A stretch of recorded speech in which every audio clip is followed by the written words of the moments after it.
Minha mãe é muito parcial. Toda noite ela me serve um copo de leite antes de dormir simplesmente porque minhas notas são as melhores. Minha irmã gêmea, Melissa Costa, e meu irmão mais novo, Lucas Costa, nunca receberam esse tratamento antes. Na véspera do meu vestibular, mamãe me traz um copo de leite antes de dormir, como de costume. Mas no dia seguinte, acabo adormecendo no local de prova, mesmo sempre tendo sido saudável. Por causa disso, perco o vestibular, o que me faz ser reprovada. Enquanto isso, Melissa, cujas notas sempre foram péssimas, milagrosamente entra em uma universidade excelente. Mamãe me consola, dizendo que não tem problema em simplesmente repetir o último ano. Toda noite ela prepara o mesmo copo de leite para mim, como de costume. Antes do meu segundo vestibular, minha prima, Ana Carvalho, está hospedada temporariamente lá em casa. Ela quer provar o meu leite noturno, mas acaba sendo repreendida pela mamãe por ser muito intrometida. Mas no meio da prova, sofro de um forte incômodo no estômago de repente. Depois disso, sou levada ao hospital para atendimento de emergência. Naquele ano, acabo falhando no exame novamente. Mas Ana, que vem de uma escola técnica, entra em uma universidade muito boa graças às suas notas. A família inteira fica eufórica, para dizer o mínimo. Mas o fato de eu ter que repetir o último ano pela terceira vez faz de mim motivo de piada para todos. Não entendo por que todos os tipos de problemas de saúde atormentam meu corpo quando chega a hora do meu vestibular. Ao fazer o exame pela terceira vez, digo a mim mesma que esta é minha última chance, então não devo fraquejar de jeito nenhum. 3 dias antes da prova, a única comida que ingeri foi a oferecida pela cantina da escola, por precaução, caso eu tivesse mais problemas de saúde no dia do exame. Mas, na noite anterior à prova, mamãe me traz mais um copo de leite antes de dormir. Mariana, beba enquanto ainda está quente. Preparei este leite só para você. Mamãe se aproximou do meu ouvido sussurrando. Eu nem preparei para o seu irmão. O aroma encorpado do leite quente me fez engolir em seco instintivamente, mas de alguma forma ouvi uma voz me dizendo para não beber. Segurando o copo, vi meu irmão, Lucas Costa, passando pelo escritório. Não consigo terminar tudo sozinha. Vou dividir com o Lucas. Eu chamei. Lucas ficou surpreso. Depois perguntou alegremente. Sério? Eu posso beber um copo de leite antes de dormir agora? Assim que ele tentou pegar, mamãe bateu em sua mão, com o rosto sombrio. Não é para você. Mariana vai fazer o vestibular amanhã. Isso é para dar energia a ela. Lucas recolheu a mão, ofendido. Por que só a Mariana pode beber? Eu também vou fazer a prova amanhã. Por que eu não posso tomar um pouco? É porque ela é inteligente, né? Mãe, você é injusta. Por que você não olha para os seus próprios resultados? Não é à toa que prefiro a sua irmã. Mamãe respondeu com desdém. Lucas ficou mais ressentido e murmurou. E daí se ela sempre vai bem nas provas? Ela foi mal no vestibular. Os resultados dela foram piores que os da Ana. Além disso, no ano retrasado... O rosto da mamãe escureceu, sinalizando para Lucas parar. Ele saiu do escritório infeliz. Ao expulsá-lo, mamãe sorriu novamente. Não dê ouvidos a ele. Beba, depois vá para a cama cedo. Você ainda tem que fazer a prova amanhã. Olhando para o seu olhar ansioso, não consegui recusar, embora mal conseguisse segurar o copo. 2 anos atrás, minha irmã mais velha, Melissa Costa, e eu fizemos a prova juntas. Eu bebi um copo de leite antes de dormir, mas ela não. No dia seguinte, adormeci na sala de exames. Quando acordei no hospital, o exame já havia acabado. Meus resultados foram péssimos e eu não estava qualificada nem para um curso técnico. Inesperadamente, Melissa foi aceita em uma das faculdades de elite que eu sempre sonhei em frequentar. No ano passado, minha prima Ana, que estudava em uma escola técnica, veio morar conosco para se preparar para o exame. Ela quis tomar um gole do leite, mas minha mãe, sempre gentil antes, a chamou de intrometida, perguntando se a família dela era muito pobre para bancar uma refeição. Naquele ano, tive um forte incômodo no estômago durante a prova. Fiquei sem forças e fui reprovada novamente.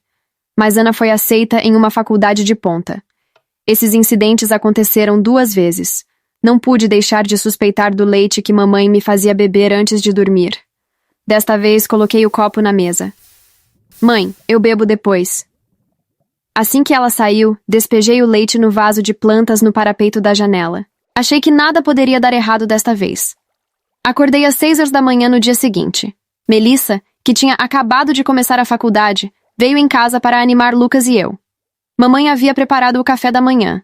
Os outros receberam iogurte com 2 croissants, mas ela colocou uma tigela de leite na minha frente. Mariana tem a saúde frágil, então precisa comer algo nutritivo. Deixem com ela. Melissa franziu os lábios. Você sempre favorece ela, e nós não ganhamos nem um copo de leite. Lucas intrometeu-se. Quero ver em que faculdade sua querida filha vai ser aceita depois de beber tanto leite. Fiquei olhando para a tigela de leite. Extremamente desconfortável. Levantei-me, trocando-a pelo iogurte da Melissa. Mãe, estou com vontade de tomar iogurte hoje. Mamãe instantaneamente tirou o iogurte de mim, com o rosto solene. Eu disse que sua saúde é frágil. Iogurte não é nutritivo. Você tem que terminar o leite hoje. Eu fiz questão de pegar esse leite fresco da fazenda para você. Beba ou você não vai fazer a prova hoje. Melissa zombou. Anda logo e bebe. Não deixe o esforço da mamãe ser em vão. Uma onda de frustração passou por mim. Eu disse que não vou beber. Não está entendendo? O que tem nesse leite? Por que você tem que me obrigar a beber? Mamãe foi pega de surpresa, uma pitada de tristeza passando por seus olhos antes de pousar o leite. Esquece, então. Estou me preocupando demais à toa. Melissa revirou os olhos, repreendendo. Que filha atenciosa. A mamãe até tem que implorar para você beber o leite. A reação da mamãe me fez sentir mal. Eu faria o exame hoje, então não podia deixar nada me afetar. Dei uma mordida no croissant e disse: Me desculpa, mãe, mas eu realmente não estou com vontade de beber leite hoje. Pegando meu comprovante de inscrição, fui embora. Era a 3ª vez que eu fazia o exame, mas eu ainda estava nervosa. Felizmente, eu tinha revisado bem e tudo começou tranquilamente. Mas, na metade da prova, de repente lutei para me manter acordada. As palavras ficaram embaçadas e eu mal conseguia segurar a caneta. Belisquei minha coxa com força para me despertar, mas uma onda pesada de sonolência tomou conta de mim.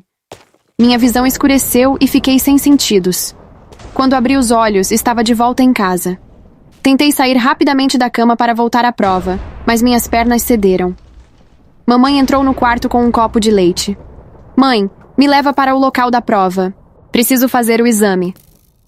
Mamãe soltou um suspiro. Você dormiu por 3 dias e 3 noites. A prova já acabou. Eu congelei. O vestibular tinha acabado. Mamãe pousou o copo de leite, me ajudando a voltar para o colchão. Eu te disse que você estava com a saúde frágil e que devia beber mais leite, mas você não quis me escutar. Você teve uma baixa de energia durante o exame.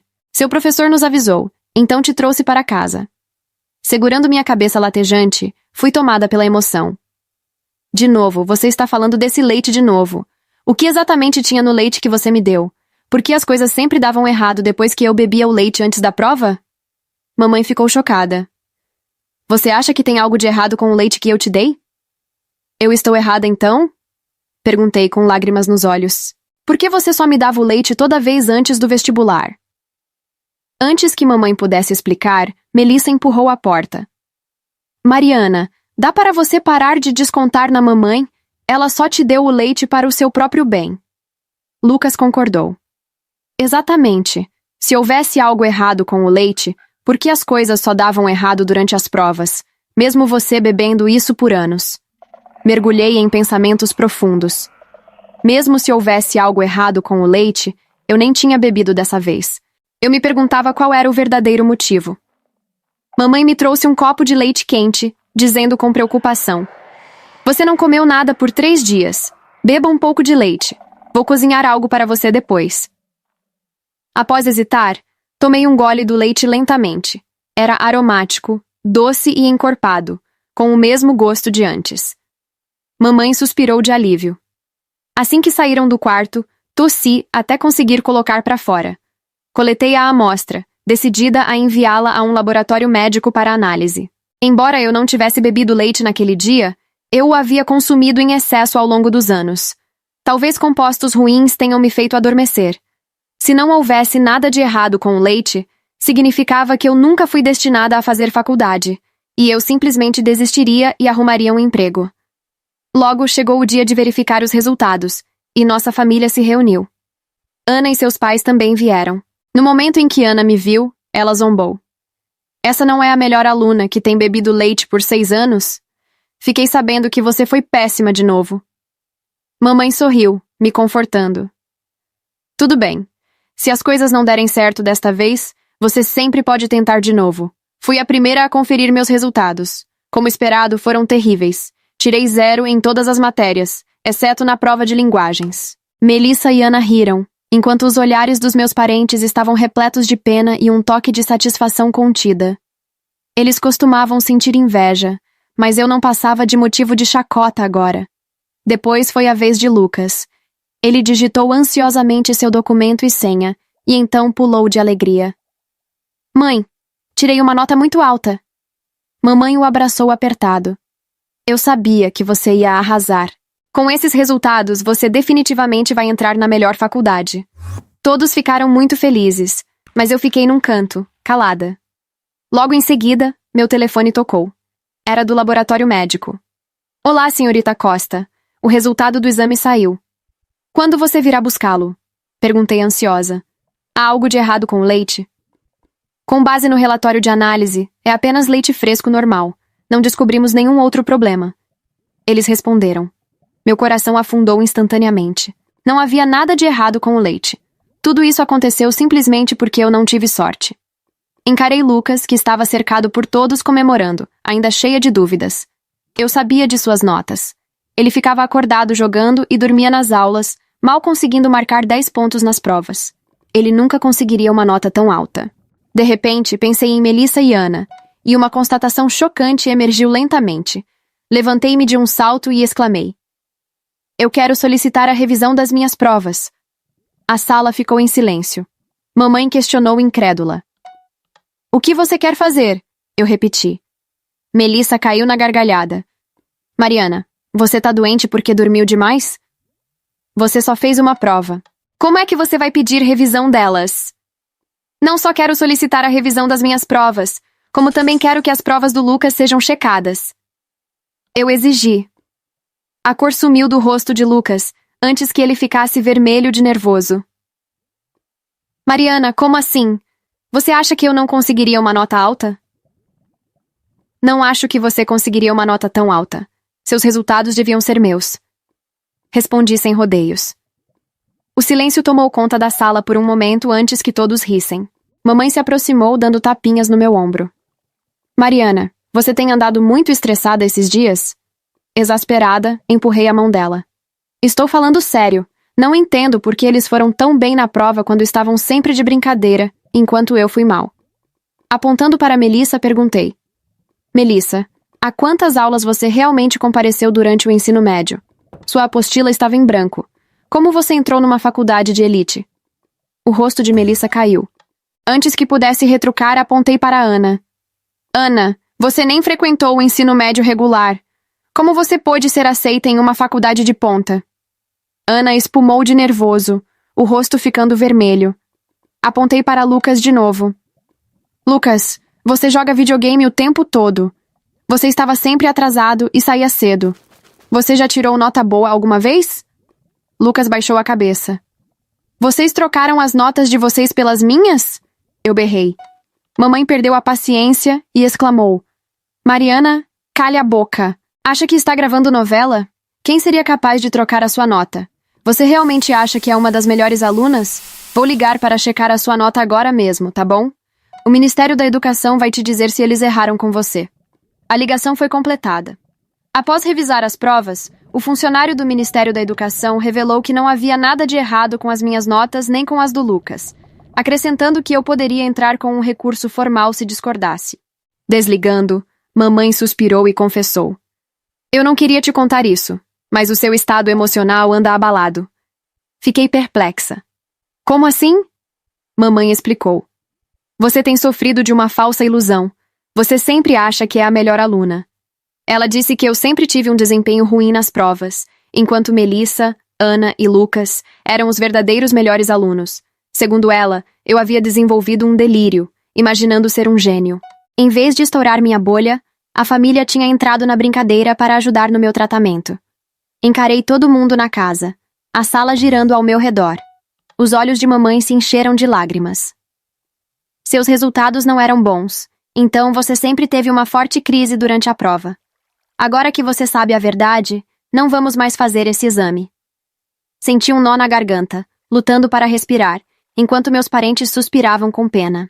Melissa se aproximou, dando tapinhas no meu ombro. Mariana, já é hora de você encarar a realidade.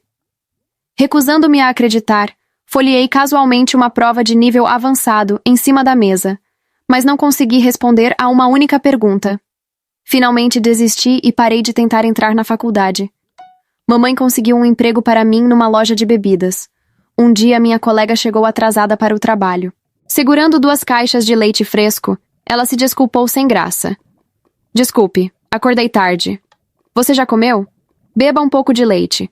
É vendido direto por uma fazenda local daqui e tem um sabor completamente diferente dessas bebidas artificiais. Rejeitei instintivamente. Desde que desisti das provas, eu nunca mais tinha tocado em leite fresco. Mas como ela insistiu, finalmente tomei um gole.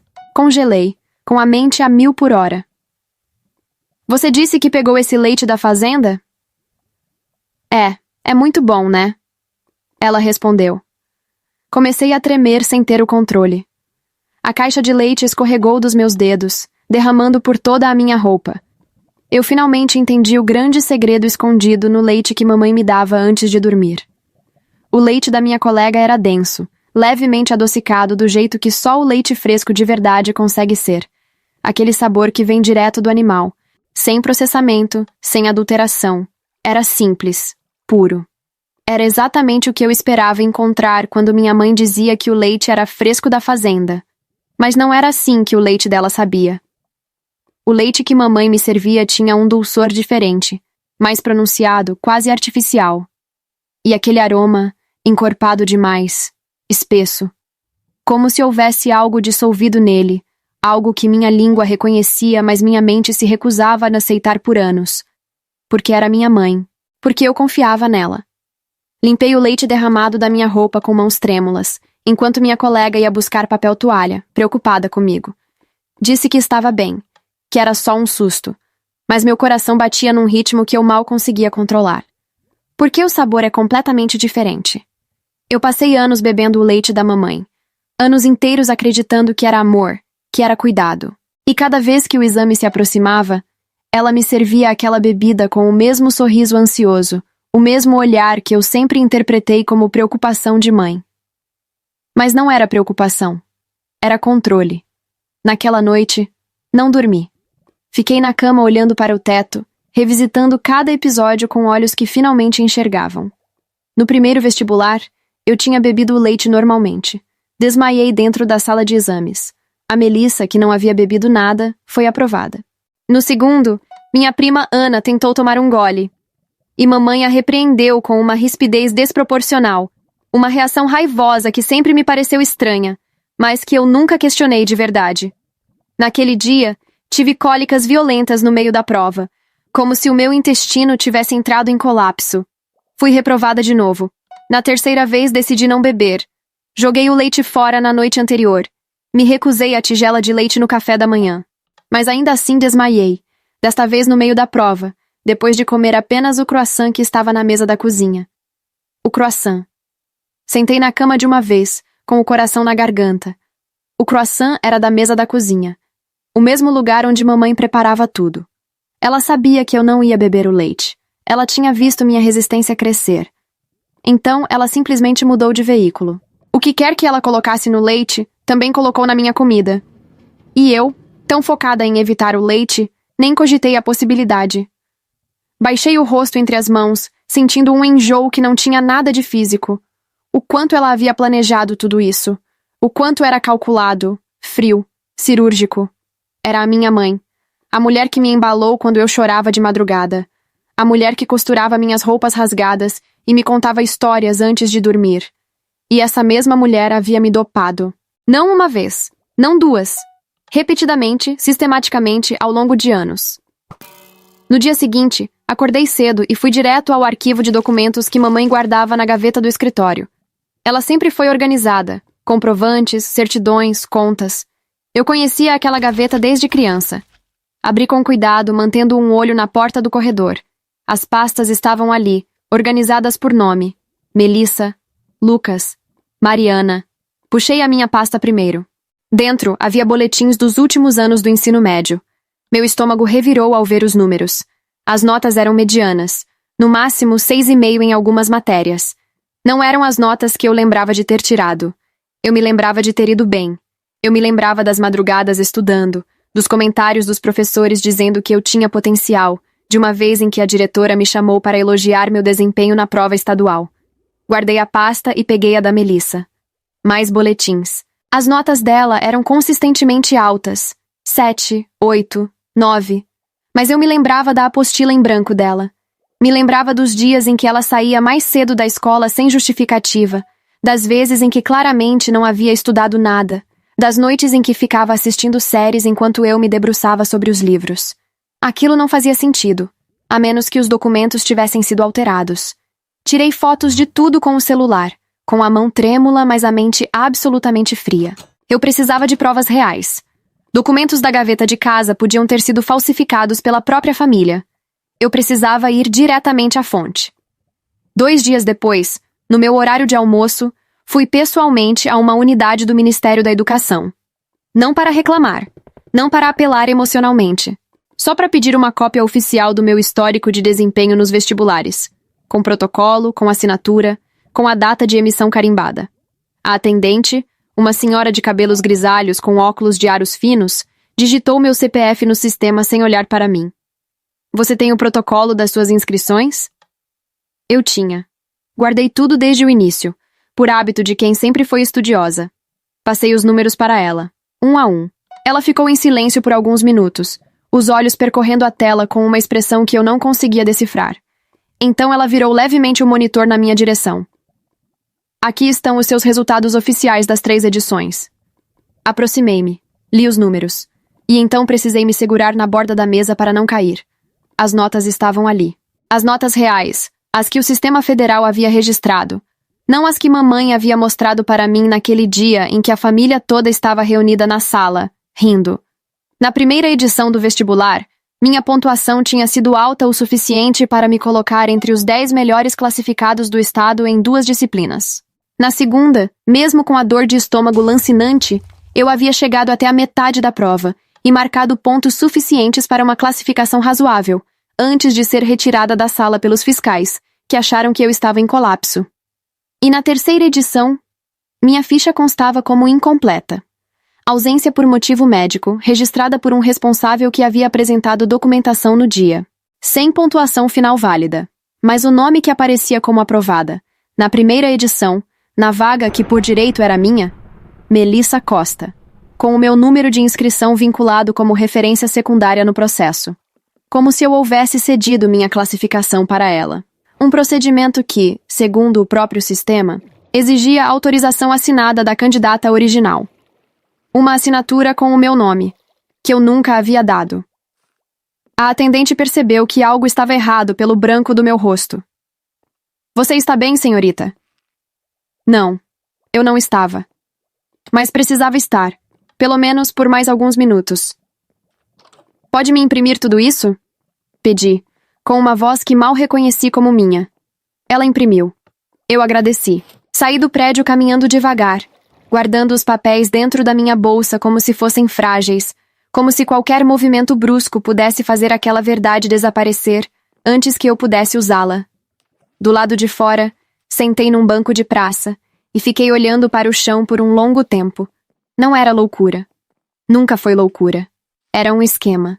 Cuidadoso, prolongado, construído ao longo de anos por alguém que conhecia cada um dos meus movimentos, cada um dos meus hábitos, cada fragilidade que eu tinha, porque ela era a pessoa que mais me conhecia no mundo inteiro.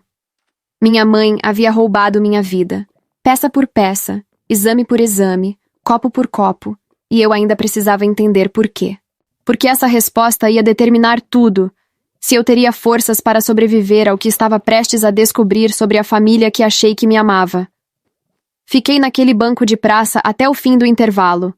Depois guardei os papéis, levantei e voltei ao trabalho como se nada tivesse acontecido. Era isso que eu precisava fazer agora. Parecer normal. Continuar invisível. Porque o único erro que eu não podia cometer era deixar que alguém da família percebesse que as peças tinham começado a se encaixar.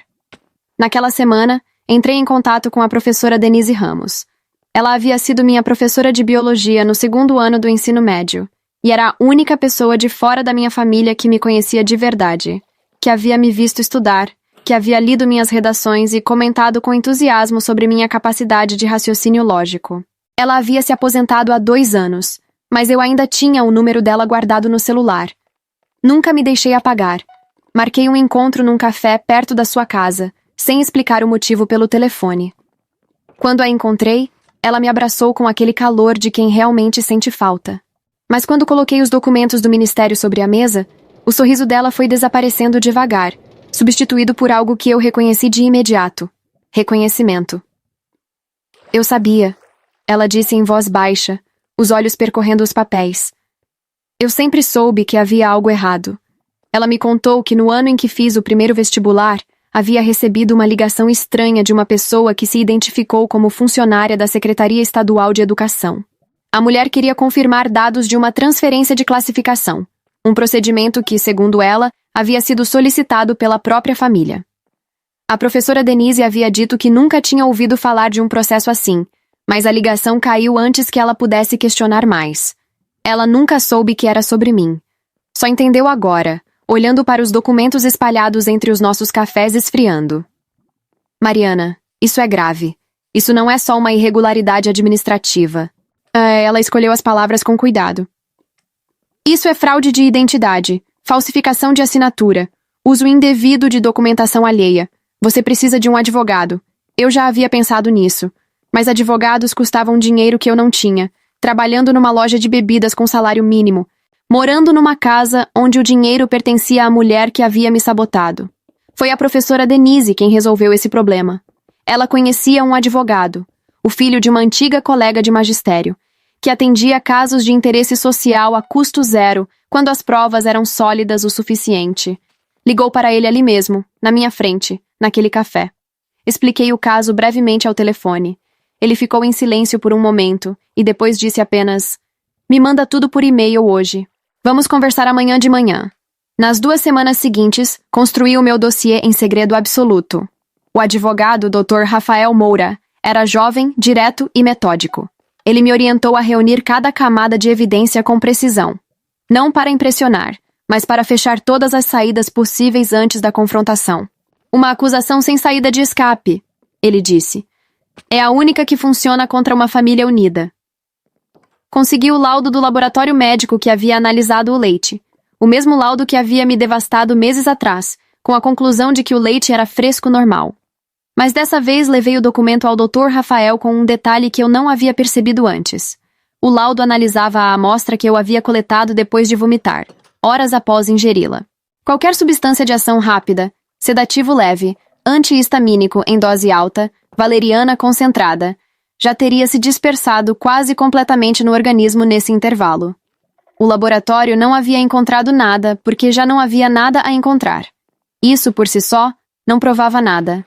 Mas combinado com os documentos do Ministério, com o depoimento da professora Denise sobre a ligação suspeita e com as fotos dos boletins alterados que eu havia tirado na gaveta do escritório, começava a se formar um quadro que tinha começo, meio e método. Doutor. Rafael também descobriu, por meio de uma consulta aos registros públicos do processo seletivo, que a transferência de classificação havia sido feita através de um despachante educacional, uma figura que atuava de forma informal, mas legal à época, como intermediário entre famílias e instituições. Esse despachante havia sido descredenciado 2 anos depois por práticas irregulares. O nome dele estava nos arquivos. O endereço também. A professora Denise, que havia se tornado minha aliada mais firme nesse processo, foi até ele pessoalmente. Ele negou tudo num primeiro momento, mas quando ela mencionou que havia um advogado envolvido e que o caso seria encaminhado ao Ministério Público, ele pediu um dia para rever seus arquivos. No dia seguinte, enviou um e-mail com um único anexo: uma cópia do contrato de serviço assinado pela pessoa que havia contratado sua intermediação. O nome no contrato era o da minha mãe. Cheguei em casa naquela noite como se fosse uma terça-feira qualquer. Tirei os sapatos na entrada, Disse, boa noite, com a voz de sempre. Fui até o meu quarto e fechei a porta. Sentei na borda da cama, com o celular apertado entre as mãos, e fiquei olhando para a parede por um longo tempo. Então ouvi o som de passos no corredor. Uma batida leve na porta. Mamãe abriu sem esperar resposta, como sempre fez. Estava com o roupão azul, os cabelos soltos, e trazia nas mãos uma caneca de cerâmica com vapor subindo em espirais suaves. Você está pálida, ela disse com a voz mansa de sempre. Preparei um leite quente para você, com mel, do jeito que você gosta. Ela pousou a caneca na mesinha de cabeceira e me olhou com aqueles olhos cheios de uma ternura que eu havia levado uma vida inteira para questionar. Eu sorri. Obrigada, mãe. Esperei ela sair, fechar a porta. Então peguei a caneca com cuidado, fui até o banheiro e esvaziei-te metade no vaso. A outra metade coloquei num pequeno frasco de vidro que eu havia escondido dentro do nécessaire. Um frasco esterilizado, lacrado, que o doutor Rafael havia me instruído a guardar em local refrigerado assim que eu tivesse a amostra. Desta vez, não seria analisada horas depois. Desta vez, seria fresca. Desta vez, nada se dissiparia antes de ser encontrado. Guardei o frasco. Voltei para a cama. Olhei para a caneca vazia na mesinha. E pensei. Ela não sabe que desta vez eu estou pronta. O resultado do laboratório chegou numa quinta-feira de manhã, por e-mail, enquanto eu estava atrás do balcão da loja organizando o estoque. Eu li 2 vezes antes de acreditar. A amostra coletada apresentava concentração detectável de difenidramina, um antihistamínico de venda livre, usado como indutor de sono em doses controladas, mas capaz de provocar sedação profunda, confusão mental e até perda de consciência quando administrado em quantidade superior à recomendada, especialmente em estômago vazio, especialmente em alguém que havia passado dias comendo pouco por precaução, especialmente em alguém que estava prestes a fazer o exame mais importante da sua vida. Guardei o celular no bolso e terminei o turno sem dizer uma palavra para ninguém. Mas por dentro, algo que havia estado torto dentro de mim por anos, finalmente se alinhou com um estalo silencioso. Eu nunca fui fraca. Nunca fui doente. Nunca fui a aluna mediana que os boletins falsificados diziam que eu era.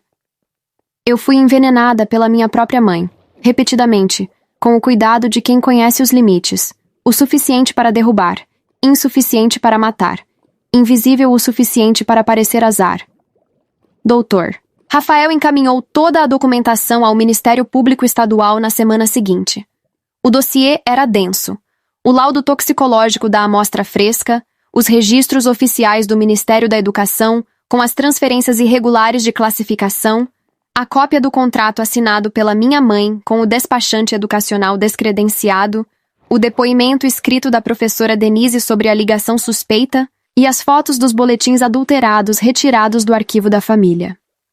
Era uma cadeia de evidências que começava numa caneca de cerâmica e terminava num crime documentado. O promotor responsável pelo caso ligou para o Dr. Rafael 2 dias depois. Havia base suficiente para a abertura de inquérito. A investigação seria formal, com intimações, perícias e possível indiciamento. Mas antes disso, havia um procedimento padrão. Os envolvidos seriam notificados de que estavam sendo investigados. Foi quando o plano entrou na sua fase mais delicada. Porque assim que minha mãe recebesse a notificação, ela saberia que eu havia ido atrás das provas, e eu precisava estar presente nesse momento, não para confrontá-la em desespero, mas para observar, para ver quem ela realmente era quando o chão começasse a ceder sob seus pés. Doutor. Rafael me avisou na noite anterior. Amanhã de manhã, um oficial de justiça vai ao endereço. A intimação será entregue pessoalmente. Pedi um dia de folga no trabalho alegando consulta médica. Cheguei em casa antes das 8 da manhã, antes que qualquer um estivesse completamente acordado. O oficial de justiça bateu a porta às 10h20. Eu estava sentada na mesa da cozinha com uma xícara de café, fingindo ler alguma coisa no celular. Mamãe foi abrir a porta ainda de roupão, sem expectativa nenhuma no rosto. O rosto de quem está tão acostumado com a própria impunidade que nem consegue mais imaginar uma ameaça real. Ouvi a voz formal do oficial. Ouvi o silêncio que se seguiu. Então ouvi o papel sendo dobrado. Mamãe fechou a porta devagar e ficou parada no corredor por alguns segundos antes de entrar na cozinha. Ela estava com um envelope na mão, o rosto completamente drenado de cor. Ela me olhou, e por um instante, só um instante, eu vi algo que nunca havia visto naqueles olhos. Medo. Mas ela se recompôs rápido. Sempre foi assim. Alguém me denunciou, ela disse com a voz controlada, posando o envelope sobre a pia. Alguma pessoa mal-intencionada que não entende o que uma mãe faz pelos filhos. Eu não respondi. Tomei um gole de café. Ela ficou me olhando por um momento. Você sabe alguma coisa sobre isso, Mariana? Sobre o quê, mãe? Perguntei com a mesma calma que eu havia passado semanas cultivando. Ela não respondeu. Pegou o envelope e foi para o quarto. O efeito da notificação foi como uma pedra jogada num lago parado. As ondas se espalharam devagar, mas chegaram em todo lugar. Melissa me ligou naquela mesma tarde, histérica. O que você fez? Ela berrou assim que eu atendi. Você sabe o que vai acontecer se isso virar um processo? Você vai destruir a família por pura inveja? Eu deixei ela terminar. Melissa, eu disse com calma. A sua aprovação foi registrada com o meu número de inscrição. Isso está nos arquivos federais. Não fui eu que criei esse documento. Silêncio. Você não sabe do que está falando, ela disse, mas a voz havia perdido a firmeza. O despachante assinou um contrato. Continuei. O contrato tem o nome da mamãe. O laboratório encontrou difenidramina no leite que ela me deu na semana passada. Eu tenho tudo, Melissa. Tudo. A ligação caiu. Ela não ligou de volta. Lucas me procurou naquela noite. Diferente. Ele veio até o meu quarto sem bater, sem a arrogância habitual, e fechou a porta atrás de si com cuidado. Ficou de pé perto da porta por um momento, olhando para o chão antes de falar. Eu não sabia do leite, ele disse baixinho. Juro que não sabia. Eu achei que... Ele parou. Eu achei que as minhas notas eram realmente minhas. A mamãe sempre disse que eu era mais inteligente do que parecia, que eu só precisava de um empurrão. Eu o olhei por um longo tempo. Qual era a sua nota real no vestibular, Lucas? Ele engoliu em seco. 312 pontos. A minha nota oficial, a que constava nos arquivos do ministério, era 648. O dobro. Ele sabia. Em algum lugar dentro dele, ele sempre soube que os números não fechavam. E escolheu não perguntar. O promotor vai querer conversar com você, eu disse. Se você cooperar voluntariamente, isso vai fazer diferença. Fiz uma pausa. Você decide. Ele ficou olhando para mim por um tempo que não consigo medir. Então assentiu uma vez, virou e saiu sem dizer mais nada. Naquela mesma semana, o laboratório do despachante foi periciado. Os registros de outras famílias foram encontrados. O caso deixou de ser só sobre mim. Mas a peça central ainda estava intacta. Ainda dormia no quarto ao lado. Ainda acordava toda manhã com a dignidade perfeita de quem nunca foi apanhado. Minha mãe ainda não havia admitido nada. E enquanto ela não admitisse, enquanto não houvesse uma confrontação real, diante de todos, com cada prova na mesa e sem saída possível, nada estaria verdadeiramente resolvido. Essa confrontação estava marcada. Doutor, Rafael havia me explicado o processo. Haveria uma audiência preliminar, com a presença de todos os envolvidos. O promotor conduziria. Eu teria direito à palavra. Faltavam 4 dias. E pela primeira vez em anos, eu não tinha medo do que estava por vir. A sala da audiência preliminar era menor do que eu imaginava. Uma mesa comprida, cadeiras de couro gasto, uma janela com persiana semi-aberta deixando entrar uma luz branca e fria. O promotor sentou à cabeceira. Dr. Rafael ficou ao meu lado. Do outro lado da mesa, minha mãe veio acompanhada de um advogado que ela havia contratado às pressas. Um homem de terno cinza que passou a manhã inteira com uma expressão de quem sabia que estava num barco furado. Melissa não apareceu. Mandou uma declaração por escrito dizendo que estava emocionalmente incapacitada de comparecer. Lucas chegou sozinho, sem advogado, e sentou numa cadeira encostada na parede. Nem do meu lado, nem do dela. No meio. Como sempre havia estado, sem saber escolher. Mamãe entrou sem me olhar. Sentou, cruzou as mãos sobre a mesa e manteve aquela postura que eu conhecia desde criança, ereta, composta, com a expressão de quem não deve nada a ninguém. O promotor abriu a sessão com a voz monótona de quem já conduziu centenas daquelas reuniões. Listou os itens do inquérito: falsificação de assinatura em documentação oficial, uso fraudulento de número de inscrição de terceiro, adulteração de alimento com substância psicoativa sem prescrição médica. Ao ouvir o último item, minha mãe fechou os olhos por um segundo. Só um segundo. Mas eu estava olhando. O promotor me deu a palavra. Eu havia ensaiado aquele momento dezenas de vezes. Na loja, no ônibus, na cama às 3 da manhã. Mas quando abri a boca, não saiu o discurso que eu havia preparado. Saiu a verdade, direto, sem ornamento. Durante 3 anos consecutivos, fui impedida de fazer os exames que eu havia estudado para passar. Não por incompetência, não por doença. Por uma substância colocada deliberadamente na minha comida e no meu leite por minha própria mãe, na véspera de cada prova. Os laudos estão aqui. Os registros federais estão aqui. O contrato com o despachante está aqui. Coloquei cada documento sobre a mesa, um por um, devagar. Não estou pedindo punição por raiva. Estou pedindo que o que foi tirado de mim seja reconhecido como roubo. Porque foi isso que aconteceu. Silêncio total.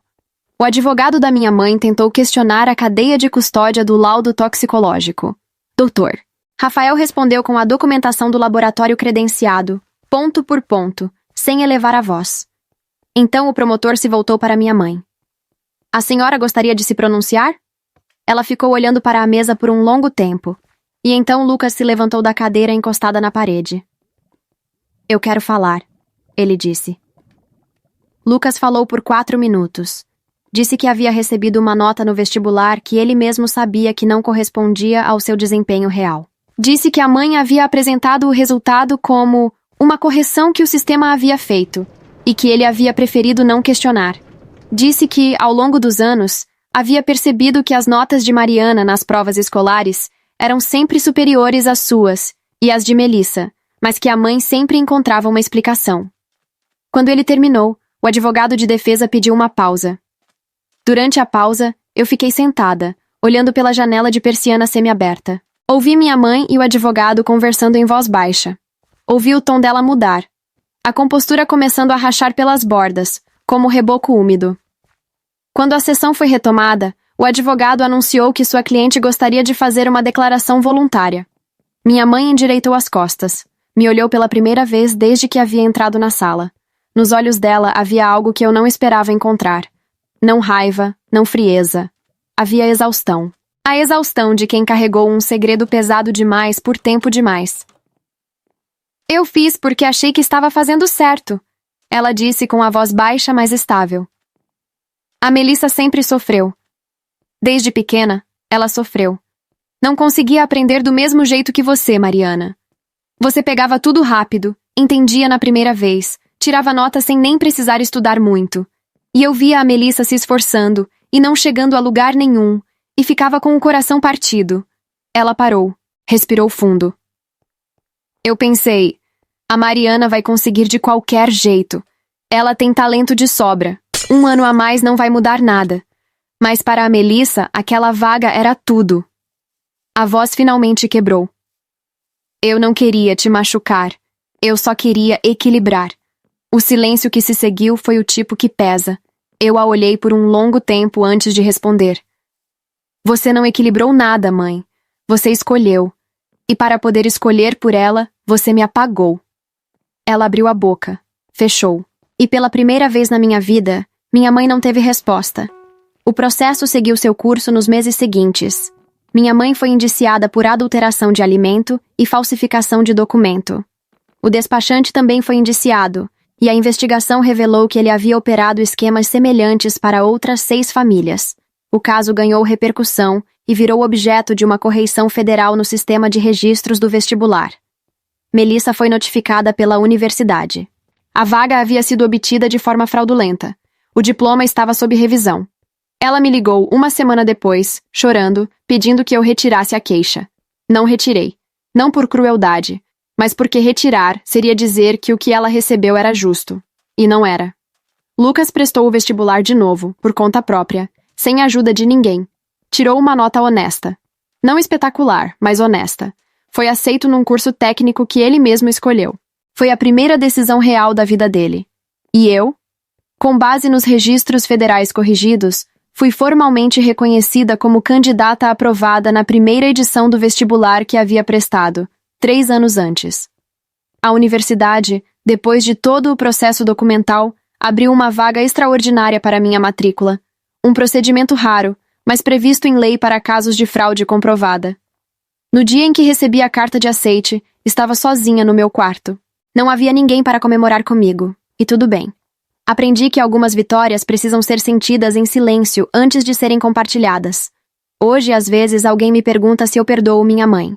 Eu sempre demoro um pouco para responder.